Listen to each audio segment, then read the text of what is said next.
उत्तर प्रदेश की सियासत में 2027 विधानसभा चुनाव को लेकर अभी से हलचल तेज हो गई है। बीजेपी ने मिशन 2027 के लिए अपनी चुनावी रणनीति पर काम शुरू कर दिया है। पार्टी की कोशिश ये है कि 2027 में एक बार फिर सत्ता में वापसी की जाए और इसके लिए अभी से हर विधानसभा सीट का राजनीतिक हिसाब लगाया जाए। बीजेपी की रणनीति तैयार करने की जिम्मेदारी एक बार फिर केंद्रीय गृह मंत्री अमित शाह के हाथों में है।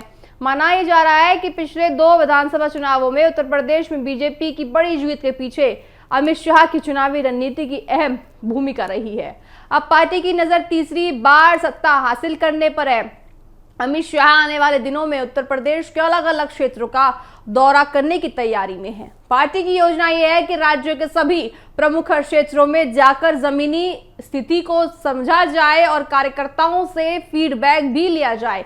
इस बार आपको बताएं कि बीजेपी का सबसे बड़ा फॉर्मूला यह है कि जिन उम्मीदवारों में जीत की क्षमता होगी, टिकट उसी को मिलेगा। बीजेपी ने 2027 चुनाव के लिए विधानसभा सीटों को अलग अलग श्रेणियों में बांटने की तैयारी भी कर ली है। पार्टी हर सीट आपको बताएं कि हर सीट के लिए अलग रणनीति बनाएगी। इसमें मजबूत सीटों से लेकर कमजोर सीटों तक के लिए अलग अलग प्लान भी तैयार किए जाएंगे। पहली श्रेणी में आपको बताएं कि वह सीटें होंगी जहां बीजेपी लगातार अच्छा प्रदर्शन करती रही है। इन सीटों पर पार्टी अपनी पकड़ बनाए रखने की पूरी कोशिश करेगी। दूसरी श्रेणी में वह सीट होगी जहां बीजेपी कम अंतर से जीती थी। आपको बताएं कि ऐसी सीटों पर पार्टी का लक्ष्य अपनी स्थिति को और मजबूत करना होगा ताकि किसी भी तरह की एंट्री पूरी तरह से यहाँ पे साफ हो सके। तीसरी श्रेणी में वह सीट शामिल होगी जहां बीजेपी को लगातार नुकसान उठाना पड़ा है। यहां पार्टी नए सिरे से संगठन को मजबूत करने और सामाजिक समीकरणों को समझने और नए चेहरों पर दाव लगाने की पूरी तैयारी कर रही है। वहीं सबसे बड़ी चुनौतीपूर्ण सीटों के लिए अलग अलग रणनीति बनाई जाएगी। खासकर उन सीटों में आपको बताएं कि उन इलाकों में जहां समाजवादी पार्टी और कांग्रेस का पूरी तरह से प्रभाव देखा जाएगा। 2022 विधानसभा चुनाव के आंकड़े बीजेपी के लिए रणनीति बनाने का आधार भी हैं। उस चुनाव में बीजेपी ने 255 सीटों पर जीत हासिल की थी, लेकिन 121 सीटों पर उसे हार का सामना भी करना पड़ा था। अब पार्टी इन जो उनकी सीट हारी हुई थी उनमें पूरी तरह से ध्यान रख रही है। बीजेपी ये देख रही है कि किन सीटों पर हार का अंतर कम था और किन जगहों पर संगठन की कमजोरी के कारण नुकसान हुआ था। बीजेपी का खास फोकस आपको बताएं कि 61 सीटों पर है जहां पार्टी पिछले 3 विधानसभा चुनावों में जीत दर्ज करके गई थी। आपको बताएं कि इन सीटों पर बूथ स्तर की रिपोर्ट, जातीय समीकरण, स्थानीय मुद्दे और संभावित उम्मीदवारों को लेकर नए सिरे से सर्वे भी कराया जाएगा। टिकट बंटवारे को लेकर भी बीजेपी ने संकेत साफ कर दिए हैं।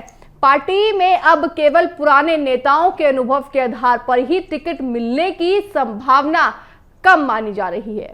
उम्मीदवार क्षेत्र में प्रभाव, संगठन पर पकड़, बूथ स्तर पर प्रदर्शन और जीतने की क्षमता सबसे बड़ा आधार होगा। यानी जो नेता लगातार चुनाव लड़ रहे हैं उनका भी पूरा रिकॉर्ड देखा जाएगा।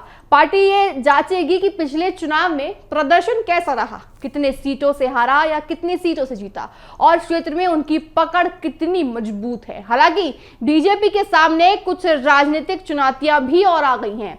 अयोध्या के राम मंदिर से जुड़े चढ़ावे के विवाद ने पार्टी के सामने एक और नया मुद्दा खड़ा कर दिया है। राम मंदिर बीजेपी की राजनीति और विचारधारा का एक महत्वपूर्ण विषय भी है। ऐसे में मंदिर से जुड़े किसी भी विवाद का राजनीतिक असर पड़ सकता है। बीजेपी का यह कहना है कि मामले में जांच चल रही है और दोषियों के खिलाफ कार्रवाई भी की जाएगी। लेकिन आपको बताएं कि विपक्ष इस पूरे मुद्दे को लेकर सरकार पर सवाल लगातार उठा रही है और इसे चुनावी मुद्दा बनाने की कोशिश भी कर रही है। दूसरी ओर समाजवादी पार्टी भी 2027 के लिए अपनी तैयारी पूरी तेज कर चुकी है। अखिलेश यादव जनता के बीच पहुंचने के लिए रथ यात्रा और जनसंपर्क अभियान की तैयारी कर रहे हैं। समाजवादी पार्टी बीजेपी सरकार के खिलाफ मुद्दों को लेकर जनता के बीच जाने की रणनीति भी बना रही है। कांग्रेस भी उत्तर प्रदेश में अपनी जमीन मजबूत करने का पूरा प्रयास दर्शकों कर रही है। ऐसे में 2027 का चुनाव केवल सत्ता की लड़ाई नहीं बल्कि संगठन, रणनीति और जनता के भरोसे की परीक्षा भी माना जाएगा।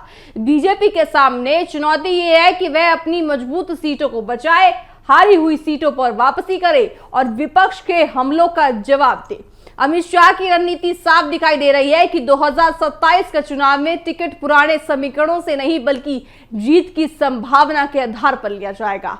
अब देखना ये होगा कि बीजेपी का ये सीट वार प्लान उत्तर प्रदेश की चुनावी जमीन पर कितना असर दिखा पाता है या नहीं दिखा पाता। देखने वाली बात यह होगी कि उत्तर प्रदेश में अब आने वाले विधानसभा चुनावों में कितनी ज्यादा मजबूती के साथ बीजेपी सरकार सारी प्लानिंग कर पाएगी और उस सारी प्लानिंग जो वो कर रही है आने वाले दिनों में धरातल पर कितना ज्यादा प्रभाव उनकी प्लानिंग डालती हुई भी उत्तर प्रदेश में दिखेगी। देखा जाएगा कि अमित शाह का जो प्लान है, देखिए अमित शाह को बीजेपी का मास्टरमाइंड माना जाता है, यानी कि चाणक्य उनको माना जाता है। तो देखा जाएगा कि चाणक्य नीति आखिर उत्तर प्रदेश में कितनी कामयाब होती हुई नजर आती है।